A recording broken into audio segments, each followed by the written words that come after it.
October 12th, 1944. Dawn skims a sheet of pewter across the Philippine Sea, and the carrier deck bristles awake. Sailors jog the catwalks, chocks lift, propellers bloom from coughs into clean metallic thunder. Down in the Combat Information Center, the green glow of radar paints quiet rings of intent. A few calm voices tune the air like a metronome. If the hidden hinges of famous battles speak to you, subscribe to Warpath, because this week almost no one names, this week of Formosa and Okinawa, is about to decide how Lady will feel before the first big gun fires. Task Force 38 moves like an armored city. Carriers at the core, battleships and cruisers bracketing them, destroyers patrolling the outer rim, where danger usually announces itself too late. Mark Mitcher runs the flight decks with the composure of a man who trusts routine because he's seen routine save men who should have been lost. Above him in the chain, William Halsey gives the whole machine a single direction, west into the teeth of Formosa and Okinawa, to crater runways, torch fuel, and peel the enemy's fighters away from the Philippines long before American soldiers put their boots on wet sand. Across the water, the Japanese see the same stakes, and they reach for a hard answer. Shore-based naval air, padded out by Army flyers, gathers to break the carriers before the invasion clock completes its last turn. In the rush, they are spending something irreplaceable, carrier-grade aviators who can judge a short deck by instinct, instructors pulled from classrooms to strap in and go long over water, men who know by feel how long a torpedo run can be saved, or when to hold a dive a heartbeat more. That kind of judgment is minted in years and spent in seconds. This week, we'll spend a lot of it. At first light, the deck ballet begins. F-6F Hellcats snake forward in tight lines. SB-2C Helldivers crouch under their loads. TBM Avengers squat like purposeful beetles. Plane captains slap metal, pat cowlings, point a gloved finger down the deck. A 19-year-old quietly checks a tie-down twice because sleep has been mean. The shooter's hand cuts and the first Hellcat hurls itself at the wind. Another follows, then another, then a pause to breathe, to move, to reset the rhythms that turn steel and fuel into reach. Far above, the first combat air patrol settles into its orbit, a faint, reassuring ghost circling invisible above the giant, breathing ship. By mid-morning, the air has a new density. On the scopes in CIC, tracks appear and fade, the shoreline of Formosa a serrated rumor at the edge of range. Fighter directors speak in a dry cadence that makes valor sound like office work. Bogies 20 miles, Angels 12, Vector 315, push now, keep your perch. Hand off to Red Leader in 3-2. The cap flows outward, then folds back in. The umbrella tightens for recoveries, then unfurls again. When the first Japanese probes prod the rim, they come as questions. A pair of G. Frenembetti's knives low across the glare. A P-1Y Francis dares a shallow approach with a torpedo that looks too heavy for the day. A D-4Y Judy glitters high and wrong-footed, and a section of Hellcats rises to meet it before the carriers wake the big guns. When the 5-inch mounts do speak, they speak with a different kind of certainty. The VT fuse has turned flak from a wish into a plan. Shells detonating near what matters instead of praying for direct hits. In one cockpit, a pilot feels a slap, then a harder one, and the horizon tilts into a shine he will not survive. Not everything misses. A white torpedo wake cuts across a carrier's shadow and keeps going, a metal threat erased by luck and timing. A Hellcat limps home with round holes stitched through its wing and a rudder that talks to the pilot through his boot. On a destroyer's bridge, an officer who has never flown keeps a speck nailed to the glass of his binoculars and wills it home as if eyesight could be a rope. The strike packages roll in and out like a tide. Helldivers flay airfields. Avengers plant trouble precisely. Photographs return that show runways combed by craters and revetments, smoking where planes should have slept through noon. Pilots land in uneven strings, some with camera film and calm voices, some ashamed of a jettison so the landing could be safe, some grinning like men who beat a bad hand. On deck, the cadence never pauses. Fuel lines snake and snap. Bomb carts clatter. Signalmen whistle.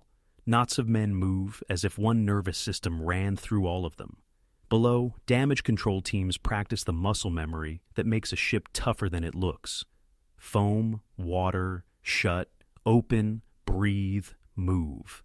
What holds the whole day together is the temperament the radar allows. The Americans are learning to be patient in a place that punishes patience.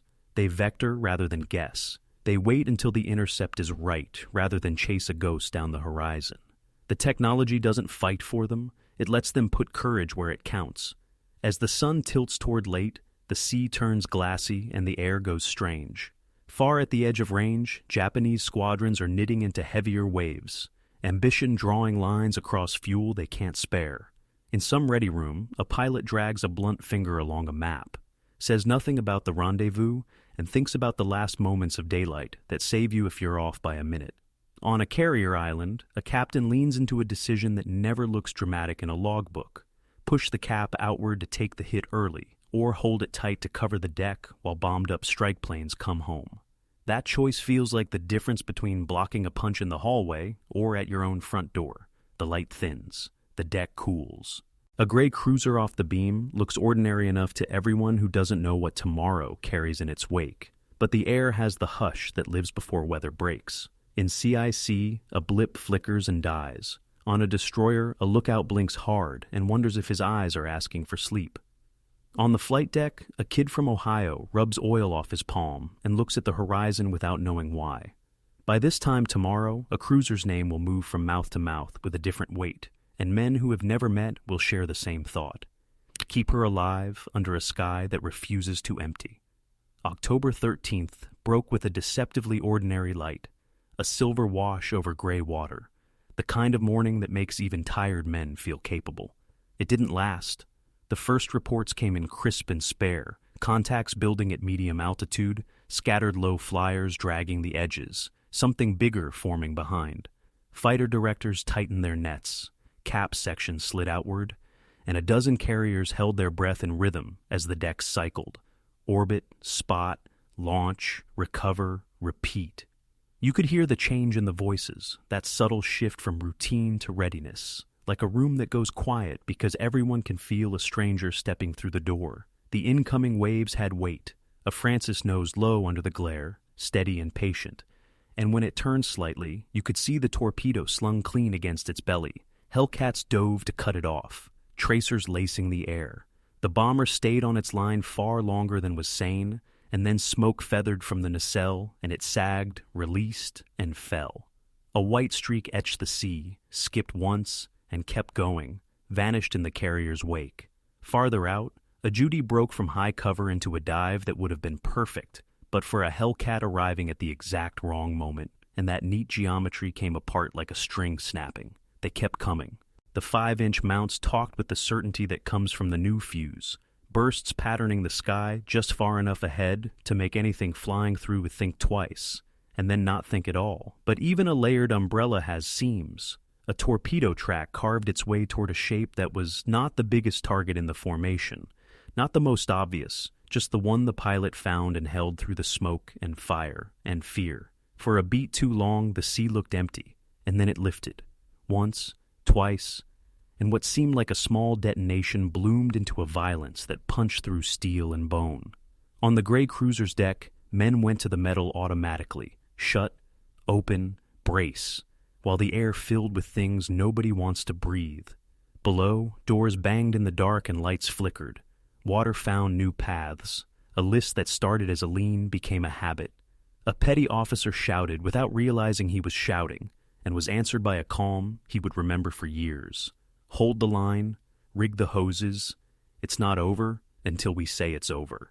In the Combat Information Center, the controller's voice stayed level, even as an impossible silence fell over one of his own returning sections. On a destroyer sliding in close, sailors stared at the wound in the cruiser's side and felt the broom handle shiver of fear in their arms. The captain of the wounded ship walked the thin edge between pride and arithmetic and chose survival. Tugs were too far, so a heavy ship took the strain, cables running like muscles drawn tight, and the towing began. Every knot now was a sermon about patience. The ad hoc convoy, made of ships not meant for this, drew around the cripple like ribs around a heart, and someone, with the bitterness that protects men from superstition, gave it a nickname that stuck: Crippled Division 1. a slow, stubborn procession moving across a sea that had just learned its scent. The formation adjusted.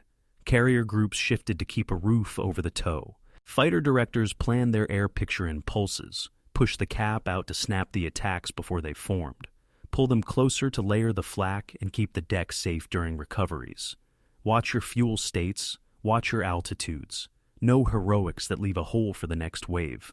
Over and over, you heard the dry poetry of the net. Bogies 20 miles, Angels 15, Vector 290, handoff red to blue, splash 1, negative on the second, he's diving through. Keep your perch, do not chase. For the men on the damaged cruiser, the hours dilated. Damage control teams worked blind in places where the air tasted of rust. Pumps groaned, hoses hissed, bulkheads boomed as if some giant were knocking to be let in. Every small sound carried meaning, water slapping too high, a door that didn't quite close, the pitch of a motor changing half a note. In one compartment, a sailor pressed a hand to a warm pipe and kept it there. Not because it helped, but because he needed to feel something vital still moving under his palm. On the fantail, someone tried a joke and let it die in the odd, bright space between fear and focus. Up above, a Hellcat pilot caught a glimpse of the cripple as he rolled out of a climb and felt the sudden pinch of responsibility tighten his chest.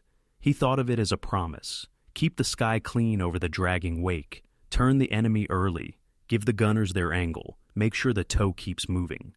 He followed a controller's voice out beyond where the sea felt like it belonged to anyone, and found a pair of shapes trying a long, patient route in. The intercept came together the way a good landing does, simple, precise, unspoken, and 2 black dots became 2 streaks and then 2 splashes that tangled and fell apart. The day didn't end. It just dimmed at the edges. Shadows spreading like water poured across a chart. Cap rotations grew shorter, tighter. Night fighters checked their sets and their nerves. Ships darkened. On the cripple, lanterns turned the world into little islands of gold in a black sea. Somewhere aft, a valve stuck and then obeyed. Somewhere forward, a bulkhead wept, stopped, and wept again. Every mile to the east felt like something stolen. The tow cable hummed as if someone had strung a string through the ocean and was drawing a bow across it. And then the radar screens began to seed with new returns. Not massed yet, but purposeful. Tracks that seemed to know what the slow ship was and where it would be by the time they arrived.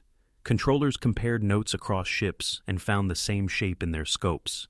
The Japanese had seen blood in the water. Night held its breath.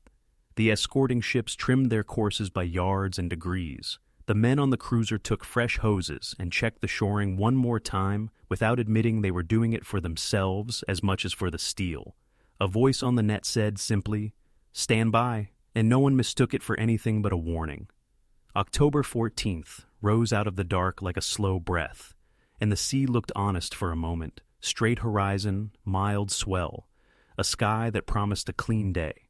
By the second cup of coffee, the promise was gone. Reports climbed the net in clipped phrases, contacts forming, mixed altitudes, likely torpedo elements low, fighter cover above. The carrier groups eased their geometry. Escorts slid to new stations. Combat air patrols stacked like invisible terraces over the task force. Somewhere inside the hum of it, a cruiser's wound from yesterday was still being towed east, cables drawn tight as violin strings, and everyone knew what a slow ship does to a battle plan. The first real pressure built before noon. A pair of Francis came in, patient and low, threading the glare off the starboard quarter, and a section of Hellcats dropped in behind them with the kind of timing that looks like luck from a distance and feels like math up close.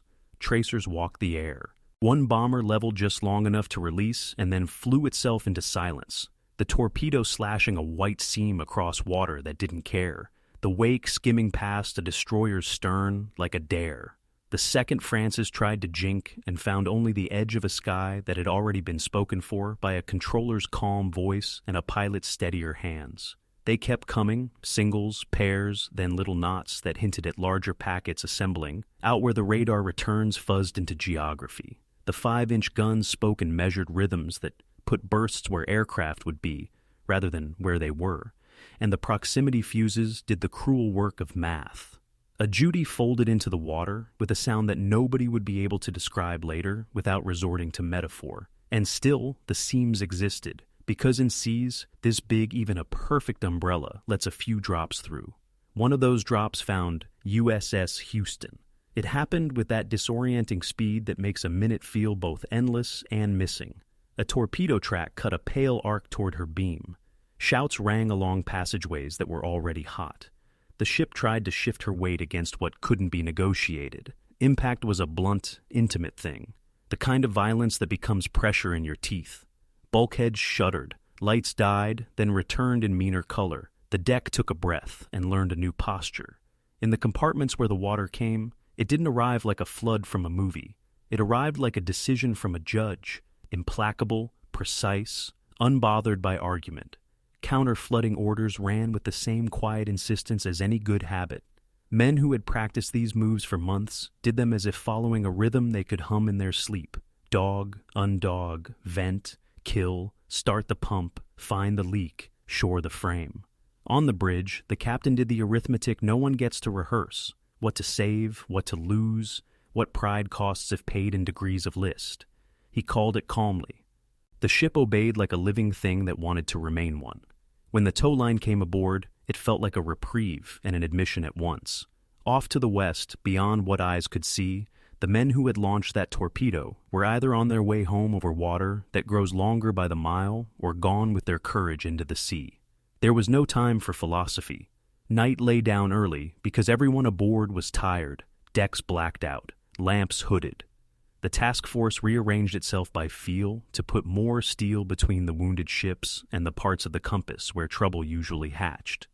Night fighters cranked their radars, pilots tapping the scopes the way card players tap a table, not because it helps, but because it belongs to the ritual. The F-6F-5N Hellcats that took the high perches at dusk carried a different flavor of focus in their cockpits. Watch the scope, watch your wingman, don't stare, scan, trust the controller, trust the set. Below them in CICs lit like aquariums, controllers fed bearings and altitudes in that careful cadence that keeps fear from growing teeth. The first night intercepts felt like proofs in a textbook. A pair of returns, low and deliberate, angling for the tow's wake, vectors weaving two Hellcats into the right angle at the right time, a radar contact that turned into a shape that became a nose-on glare, a glare that became a string of tracers, and then a short-lived fire that painted the sea with a color nobody forgets. Later, a high try, fighters escorting something meaner, unraveled when the escort never saw the Americans coming. The radios stayed calm through it all. Tally, taking the high one. Your low 6 is clear, break now, now. Up top, the blacked-out decks felt like a test of whether a group of men could be quiet enough to stay lucky. A petty officer walked a line of tie-downs by touch and tried not to think about the ferry ride that had brought him here. On Houston, lantern light threw small islands of gold against a sea of shapes. Somewhere in the dark, a pump changed pitch. In the bowels of the ship, a valve that had been obedient all day balked and was persuaded by a wrench's insult. In Damage Control Central, someone kept a pencil moving on a board that told the story of the ship the way a pulse tells the story of a body. They drew lines for water and lines for hope and pretended not to see where the two ran too close. Through it all, the Japanese kept trying, and there was a kind of mercy in the way the night stripped everyone down to the same fear. Fuel calculations in the gut, unfamiliar horizons, the cold thought that there might not be enough minutes left to fix the mistake you haven't made yet. Some attackers slipped through the outer rings and vanished when they saw nothing easy to hit. Others pressed and were met by a language of angles and timing that punished bravery without ever making it feel small. Near midnight, the tow formation found its own strange tempo. The cable sang softly, like a bow across a string. The escorts adjusted courses by inches and believed those inches mattered. Up in the fighter director's chair, a controller leaned back, just far enough to take pressure off a knot between his shoulders, and then leaned forward again when a new pair of returns printed at the very edge of the scope, faint but steady, exactly where you least wanted them. He called the vectors to the night section with the same measured voice he used to order lunch. Out beyond the reach of any lamp, two Hellcats tipped their noses into the dark and went hunting toward a place where doctrine and nerve meet and, on the good nights, shake hands. Pre-dawn was still a rumor, the horizon only a slightly more serious shade of black, when the scope began to flower again. More returns this time, not massed but purposeful, building from the west as if someone out there had decided the night would be theirs after all. October 15th began with a hush that felt earned, the kind of quiet that tempts a man to believe the worst has spent itself. It hadn't. Before the decks were fully warm, the net carried that familiar change in temperature. Contacts forming in the west and southwest, mixed altitudes, the hint of escorts riding above something heavier. The towing procession, now 2 crippled cruisers deep, kept moving like a promise everyone was trying to keep. Cap stacks thickened, destroyers slid to stations so precise you could have measured them with twine, and CICs across the task force tuned their radars like instruments before a difficult piece. By mid-morning, the rhythm was attrition's rhythm. No grand theatrical mass, just a constant press. Singles and pairs, then small knots that hinted at bigger knots that never quite congealed. The Hellcats cut outward in blades, took their bites, and folded back. 5-inch mounts wrote their staccato near the invisible paths where bombers had to pass. 40s and 20s stitched the close-in air with resolve. A Judy tried a long, steep dive and met a wall of timing that felt impersonal in its accuracy. If Francis came in too low and found its torpedo turning into a white arrow that missed everything living and died of its own momentum. The pattern repeated, not as triumph, but as patience holding its ground. For the Japanese, the day kept asking for leaders who had been spent earlier in the week. A rendezvous finished a beat late.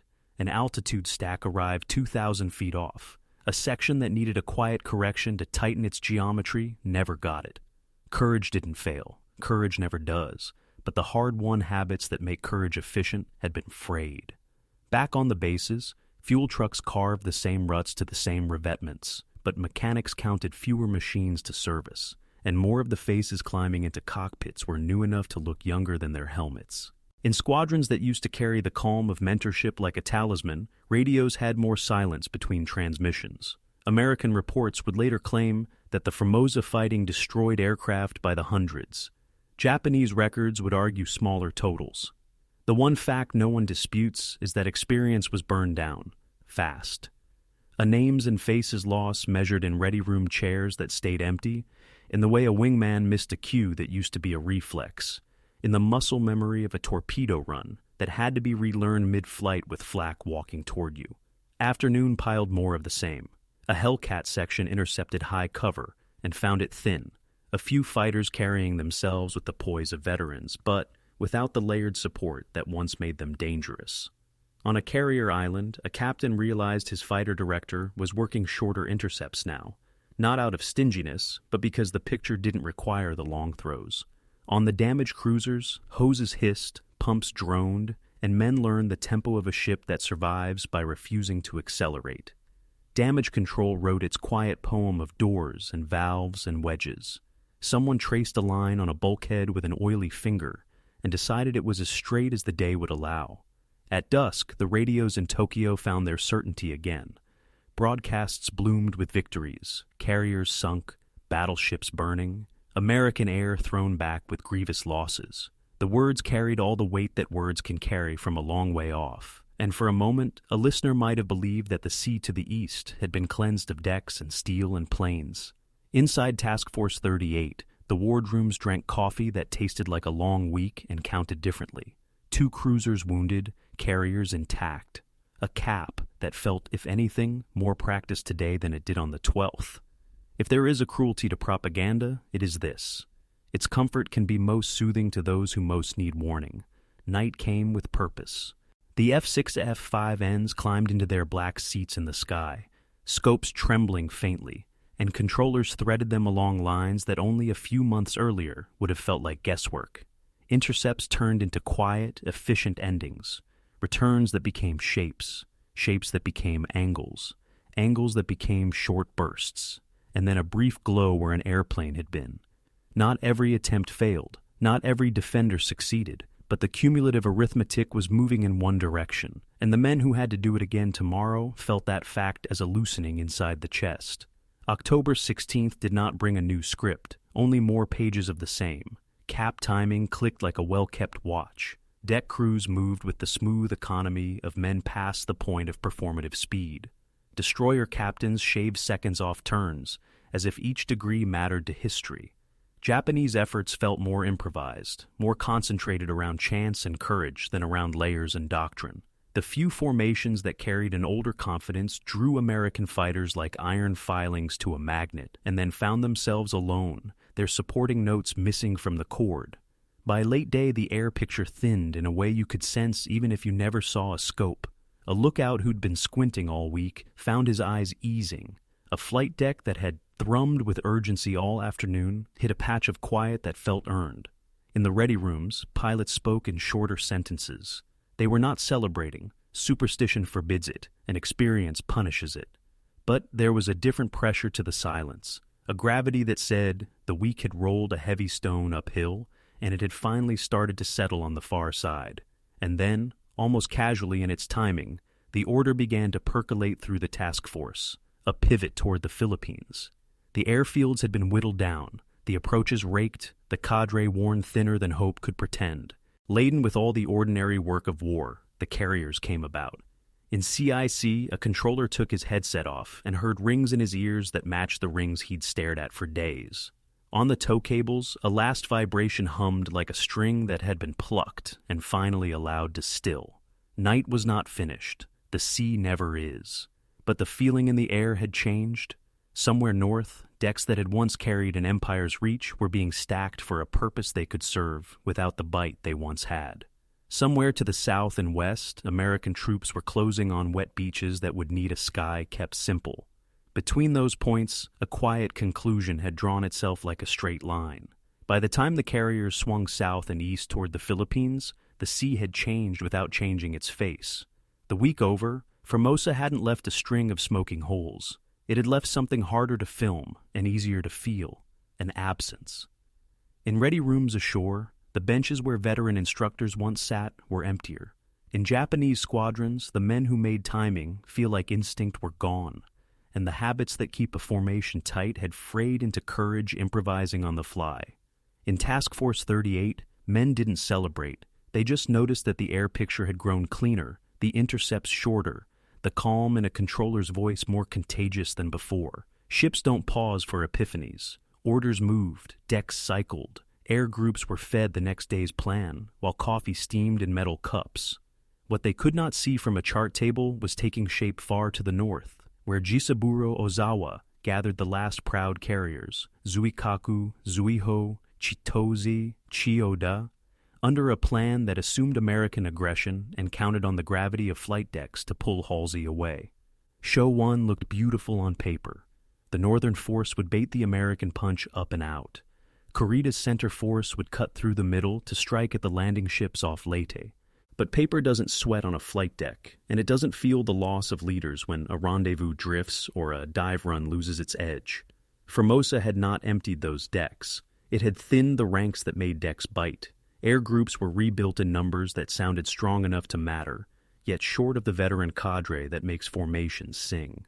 Tokyo broadcasts, swollen with victory, had counted American carriers and battleships as sunk a week earlier.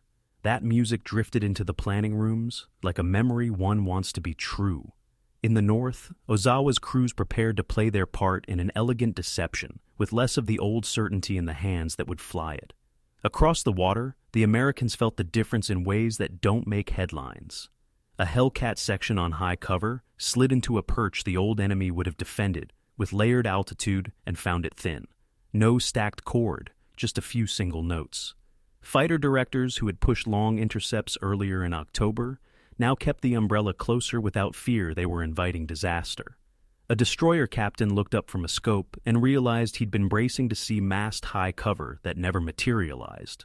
He exhaled and didn't tell anyone. The wounded cruisers, Canberra and Houston, were still afloat, still moving under tow, still teaching everyone who watched them about the stubborn way a ship can refuse to die.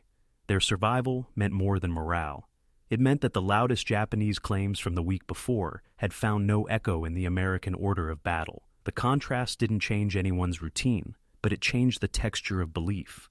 On one side, the arithmetic of propaganda had inflated courage into victory.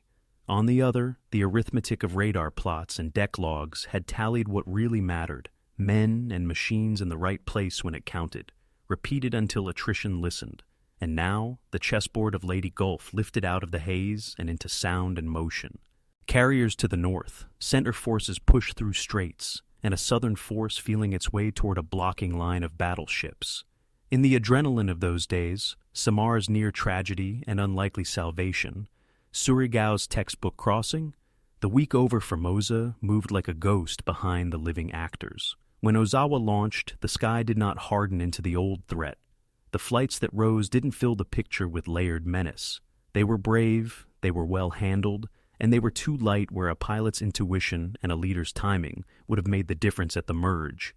A pilot from a light carrier climbed into a stack and watched the horizon for a minute longer than he needed to, because it felt respectful to all the pilots who would not be waiting on the other side today.